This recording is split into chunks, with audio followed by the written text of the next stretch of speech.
Hoy meditamos en la palabra del Señor, en la epístola del apóstol Pablo a los Efesios, capítulo 1, versículos 20 al 23. Efesios 1, 20 al 23. La cual operó en Cristo, resucitándole de los muertos y sentándole a su diestra en los lugares celestiales, sobre todo principado y autoridad, y poder y señorío, y sobre todo nombre que se nombra, no solo en este siglo, sino también en el venidero. Y sometió todas las cosas bajo sus pies, y lo dio por cabeza sobre todas las cosas a la Iglesia, la cual es su cuerpo, la plenitud de aquel que todo lo llena en todo. En casa tenemos desde hace ya muchos años un seguro de decesos y está contratado con una empresa especializada del ramo. Hace quizás 2 o 3 años recibimos una llamada de una empresa de seguros muy conocida que intentaba abrirse camino también en este área de decesos y nos ofrecía una póliza en la que el precio era más favorable que la que ya teníamos. Sin embargo, en casa, cuando hablábamos y pensábamos acerca de esto, finalmente decidimos quedarnos con la compañía que siempre habíamos pagado. Y esto fue porque era una compañía especializada, mientras que la otra, a pesar de ser una compañía importante, estaba muy diversificada y no tenía una trayectoria en ese área específico. Y es que buscamos seguridad y buscamos que haya especialidad, que haya certeza, que haya conocimiento del área en el cual se trabaja. Y así nosotros vemos, y si mirásemos a lo que la mayoría de las personas hace en sus vidas, vemos que no tenemos un solo seguro que cubre todas las áreas que necesitamos, sino que en general tenemos seguros de distintas compañías para distintas cosas. Tenemos seguros de hogar, tenemos seguros de vida, seguros médicos, seguros dentales, aseguramos el teléfono, el ordenador, si hacemos un viaje contratamos un seguro, si somos profesionales liberales hacemos un seguro de responsabilidad civil y así vamos asegurando diferentes áreas de nuestra vida, porque la seguridad en definitiva es importante para todos. En el tiempo del texto que hemos leído, no había seguros como los que hoy contratamos y aún así la gente necesitaba la misma sensación de seguridad, de estar cubierto en diferentes áreas de la vida. En el tiempo del Nuevo Testamento, cuando se escribe esta carta a los Efesios en el siglo I, la gente tenía y adoraba a infinidad de deidades. Había muchos dioses a los cuales ellos rendían culto. Tenían dioses para la fertilidad, tenían dioses para el trabajo, tenían dioses para la salud, para la felicidad, para los hijos, para la guerra, en fin. Lo que pudiéramos imaginar en la antigüedad, había un dios destinado a atender ese área de la vida. Y además, como era una cultura politeísta en la que se podía tener toda la cantidad de dioses que se quisiera, y si se encontraba un dios nuevo, se podía sumar al altar que cada ciudadano del Imperio Romano tenía, cada ciudadano de la antigüedad tenía en su casa, no había conflicto y la gente acumulaba dioses específicos para áreas concretas de su vida.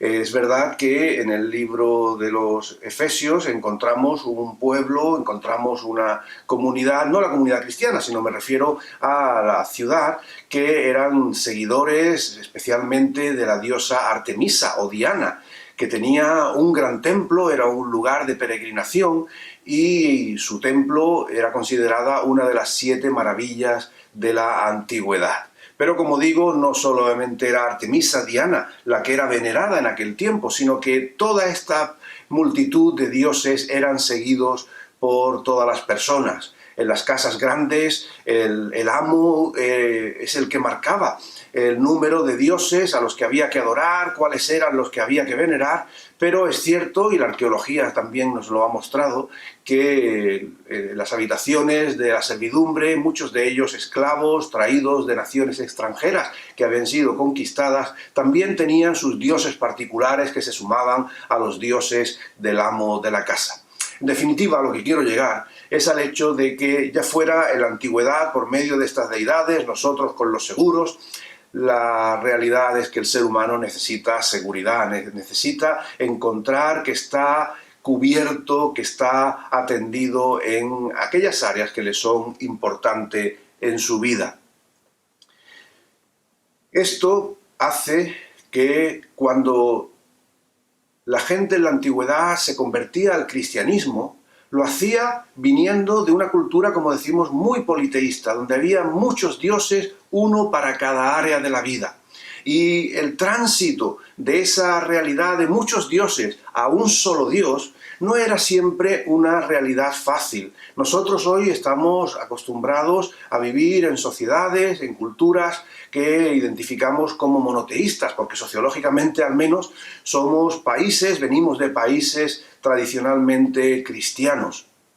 Por tanto, adoradores, se supone, de un solo Dios. Sin embargo, en la época eso era una situación muy extraña. Lo habitual era el politeísmo, era la adoración de muchos dioses. Y dar el paso de esa realidad universal en la que la inmensa mayoría de la gente estaba acostumbrada, que había heredado de sus padres, dar el paso a aceptar al Señor Jesucristo como el único Dios verdadero, como el único Señor de sus vidas, tener que borrar y retirar todos esos ídolos, todas esas imágenes, todos esos dioses y diosas a los que adoraban, era un paso muy complicado. El apóstol Pablo escribe esta carta a los Efesios porque es consciente de esa tensión en ellos. ¿Es Jesús el único Dios que existe? ¿Es Él suficiente para todas las necesidades de nuestra vida? Porque para cada cosa particular tenían su Dios. Para cosa singular y específica adoraban y ofrecían sacrificios a una divinidad en concreto. Y ahora el mensaje del Evangelio les ha traído la certeza y la convicción de que solo Jesús es suficiente. Y quizás alguno dudaba, quizás alguno se preguntaba, ¿será Jesús, será Dios suficiente para mis necesidades de trabajo? Y Pablo les va a decir que sí. ¿Será suficiente para mis cuestiones de salud? Y Pablo les dice que sí, que Cristo es suficiente para tus necesidades familiares, es suficiente para tus problemas personales, para tus situaciones emocionales, para todo lo que tú puedas pensar. Jesús es suficiente. Y eso es lo que Pablo quiere transmitir, entre otras cosas, en esta epístola a los Efesios, que el paso que han dado los creyentes al aceptar a Jesús es un paso seguro, que no se han equivocado en la decisión, sino que realmente el Señor es todopoderoso y es suficiente para cuidar de ellos, para darles salvación y para atenderles en cada una de las necesidades de su vida. Solo necesitan ir a Jesús. Si miramos el texto, podemos ver en qué manera el apóstol Pablo les transmite a estos creyentes en Éfeso esta certeza que hemos comentado. En primer lugar, en el versículo 20 se nos dice que Jesús, el Cristo, el enviado de Dios, el Hijo de Dios, estaba sentado a su diestra. Es decir, que en Jesucristo se confirma la realidad del poder de Dios, porque la cruz no le pudo retener, la muerte no pudo derrotarle, sino que Dios el Padre le levantó de los muertos, le dio vida y le llevó consigo a los cielos y lo sienta ahora a su diestra. Eso sin duda es una primera realidad poderosa que Pablo quiere transmitir a los creyentes en Éfeso. Tienen que tener la certeza de que el poder más grande, el poder de Dios, está presente en Jesucristo. Nosotros como seres humanos nos sentimos vulnerables ante muchas cosas. Sentimos nuestra fragilidad ante muchas circunstancias. En esta pandemia que estamos viviendo, estamos aprendiendo a reconocer las muchas fragilidades, cuán vulnerables somos. Y por encima de todo, lo que más nos aterra, lo que más daño nos puede hacer es la muerte. Ahí sí que no podemos hacer nada. Contra eso no encontraremos nunca una vacuna. Sin embargo, Pablo les dice a los creyentes que la muerte no pudo vencer a Jesucristo, sino que Dios Padre le levantó de los muertos y le tiene ahora sentado a su diestra. Por tanto, en primer lugar, los creyentes en Éfeso no necesitaban buscar a nadie con mayor poder, a nadie con mayor capacidad para afectar positivamente sus vidas, porque habían puesto su confianza en Jesucristo, el Hijo de Dios, que ahora se sienta a la diestra del Padre. Quizás esta sea una imagen que a nosotros no nos diga mucho, ¿verdad? Eso de sentarse a la diestra al lado de alguien. Pero en la antigüedad, en el tiempo que este texto fue escrito, la imagen era clara, la imagen era nítida. Estábamos hablando de aquel que se sentaba al lado de que tenía todo poder.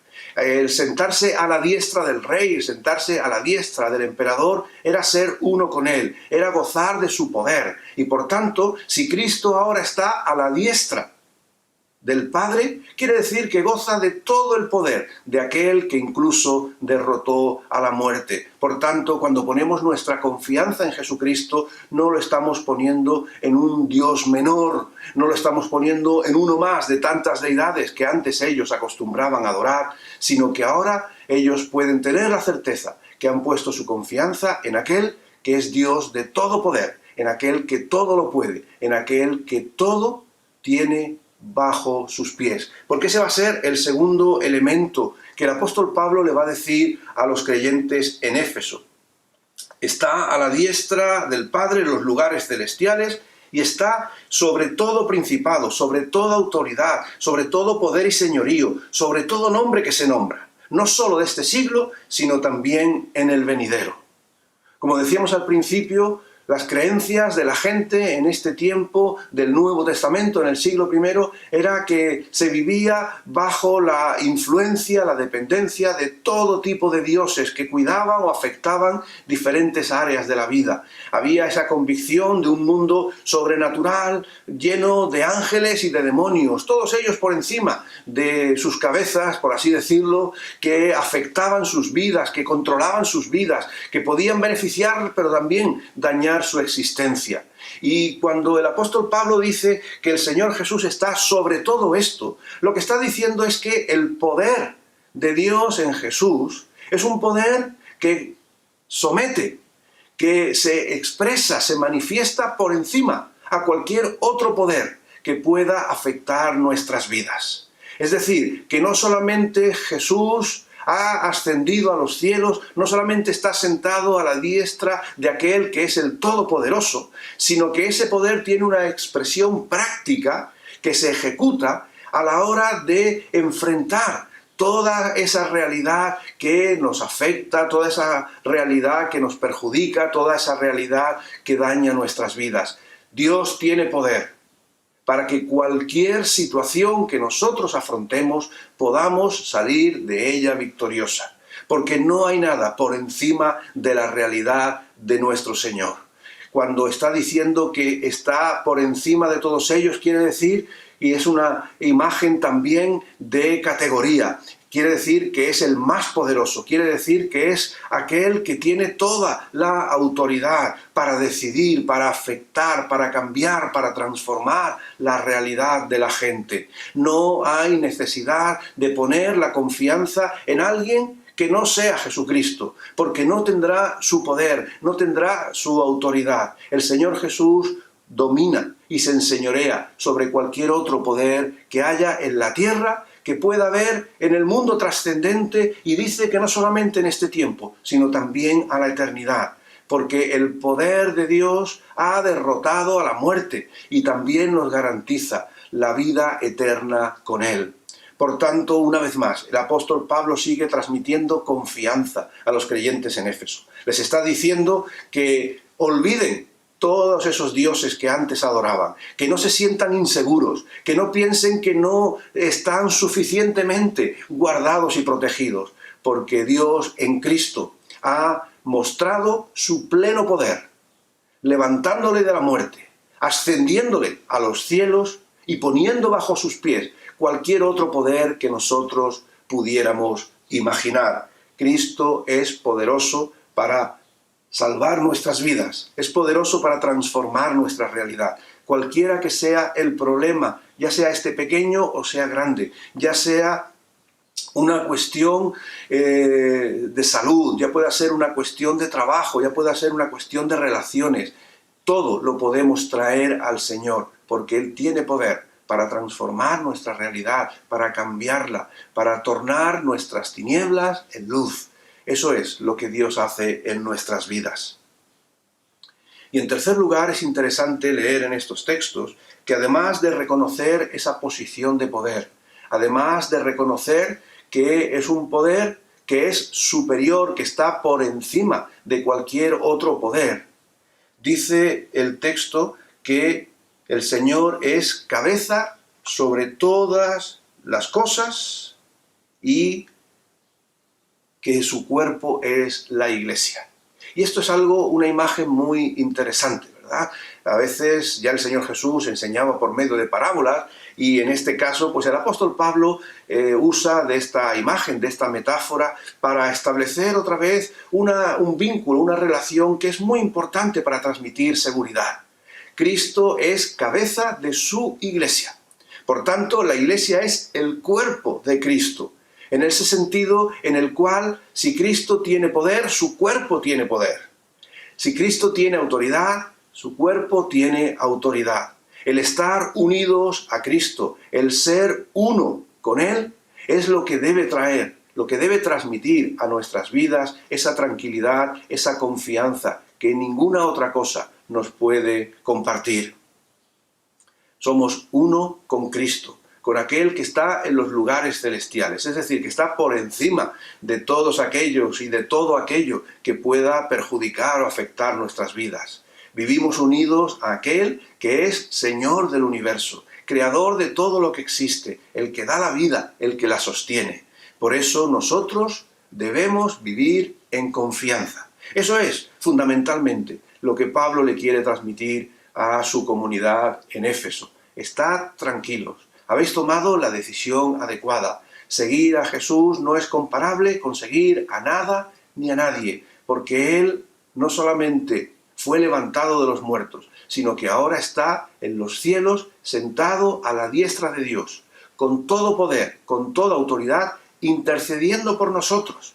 Porque no ascendió Jesús a los cielos para decir, bueno, he terminado mi obra, ya he terminado con estos y ahora a gozar de mi divinidad. Nada de eso, sino que el Señor en los cielos sigue actuando en favor de nosotros. En esa expresión máxima de su poder, el Señor muestra su cercanía, su cuidado, su protección hacia nuestras vidas. Y nosotros, como Iglesia de Jesucristo, somos llamados no solo a disfrutar de ese poder, a disfrutar de esa seguridad, a vivir con la tranquilidad de que aún quizás en los momentos más difíciles no estamos solos porque estamos unidos a Cristo, porque Él es nuestro sustento, porque Él es nuestro valedor, porque Él es el que nos cuida, sino que además nosotros, al estar unidos a Cristo, somos continuadores de su obra, de esa obra que Él empezó cuando se encarnó y vino a la tierra, a traer el mensaje de esperanza, a traer un mensaje de salvación. Desde los cielos ahora el Señor, en su poder y autoridad, sigue por medio de su Iglesia, cuidando de su creación. Por eso decimos que no estamos solos ni abandonados, porque el Señor Jesús no ha terminado su tarea, porque el Señor Jesús no ha desistido en su cuidado hacia sus criaturas. Por eso hoy la Iglesia tiene el llamamiento de, por un lado, reconocer que solo hay un Dios, que solo en su poder vivimos, que solo en su poder existimos, pero que también en su poder nosotros continuamos transmitiendo el mensaje de esperanza, el mensaje de salvación, ese mensaje de que Dios en Cristo es solo y suficiente para todo en nuestras vidas. Por eso, nuestro llamamiento es a transmitir confianza y seguridad a aquellos que viven a nuestro alrededor. Porque no era solamente la gente en Éfeso la que vivía con duda, con incertidumbre de qué decisión habían tomado, si era la correcta, si era la adecuada. Hoy mucha gente vive con angustia, hoy mucha gente vive con preocupación, con incertidumbre. ¿Qué va a ser de nosotros hoy? ¿Qué va a ser de nosotros en un futuro inmediato? Si miramos las noticias vemos que la mayor parte del sentimiento que aflora en la información que se nos da es de incertidumbre. ¿Cuándo va a terminar la pandemia? ¿Cuántos van a ser los afectados? ¿Van a seguir muriendo gentes? ¿Habrá un rebrote? ¿La vacuna será pronta y efectiva? ¿Cuál va a ser la situación laboral? ¿Cuánta gente va a perder sus ingresos? ¿Cuánta gente está ahora viviendo en angustia? Todo eso rezuma en el ambiente que vivimos en estos días. Y nosotros como Iglesia del Señor, que hemos experimentado su poder, que hemos experimentado su autoridad y capacidad de afectar todas las áreas de la vida, somos llamados a compartir esa seguridad y esa confianza a aquellos que no la tienen. Ese es el llamamiento de la Iglesia. Somos su cuerpo, somos la plenitud, como dice el versículo 23, de aquel que todo lo llena en todo. No hay más que Jesucristo. Y eso es lo que nosotros somos llamados a compartir. Hay una leyenda antigua que nos cuenta lo que pasó cuando Jesús volvió al cielo después de haber pasado su tiempo en la tierra. Aún en el cielo, nos dice esta leyenda, Jesús seguía llevando las cicatrices de su pasión. Los ángeles estaban hablando con él y Gabriel le dijo: «Maestro, tienes que haber sufrido terriblemente por los humanos de allá abajo». «Es verdad», le contestó Jesús. Y siguió diciéndole Gabriel: «¿Ya saben todos cuánto los has amado y lo que has hecho por ellos?» «¿O no?», dijo Jesús, «todavía no. Hasta ahora solo lo saben unos pocos en Palestina». «¿Y qué plan has hecho?», dijo Gabriel, «para que todos lo sepan». Jesús dijo: «Les he pedido a Pedro y a Santiago y a Juan y a otros pocos que dediquen sus vidas a hablarle a otros de mí, y los otros se lo dirán a otros, y así a otros, hasta que el último ser humano en el último rincón de la tierra sepa lo que yo he hecho». Gabriel parecía dudar, porque sabía muy bien lo poco de fiar que somos los humanos. «Sí», dijo, «pero ¿qué pasa si Pedro y Santiago y Juan se olvidan? ¿Y si no cumplen los que vayan detrás? ¿Qué pasa si allá abajo, en el siglo XXI, la gente no sigue hablando de ti? ¿Es que no has hecho ningún otro plan?». Y Jesús respondió: «Pues no he hecho ningún otro plan. Cuento con ellos». Y es que decir que la Iglesia es el cuerpo de Cristo quiere decir que Jesús cuenta con nosotros.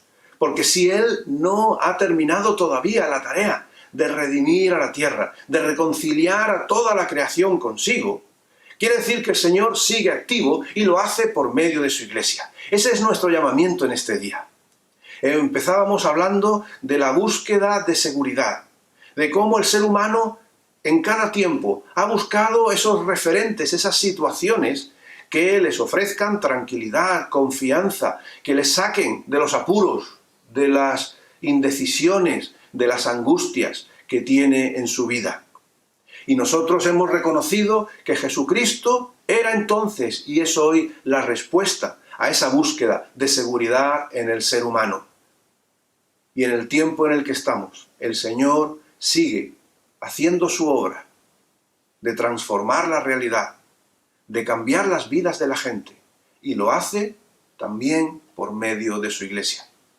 Tú y yo somos llamados a transmitir la seguridad de que en Cristo hay vida, de que en Cristo hay esperanza, de que en Cristo hay un futuro que nada ni nadie nos puede ofrecer, porque ese futuro se proyecta hacia la eternidad, donde ya ni la muerte tendrá poder sobre nosotros. Así que en este día en el que recordamos la ascensión de nuestro Señor Jesús a los cielos, estamos recordando que el Señor dejó la tierra, pero no para desentenderse de nosotros, sino para sentarse a la diestra del Dios Todopoderoso, para desde ahí, con poder y autoridad, seguir obrando con bendición, con buen propósito en las vidas de su creación. Y a nosotros nos hace, primero, receptores de ese poder, de esa gracia, pero también nos hace partícipes de ese ministerio, de llevar la vida hasta lo último de la tierra. Pues quiera el Señor que nosotros participemos en esa bonita tarea, de llevar esperanza, de llevar seguridad a aquellos que tanto lo necesitan. Que Él nos bendiga.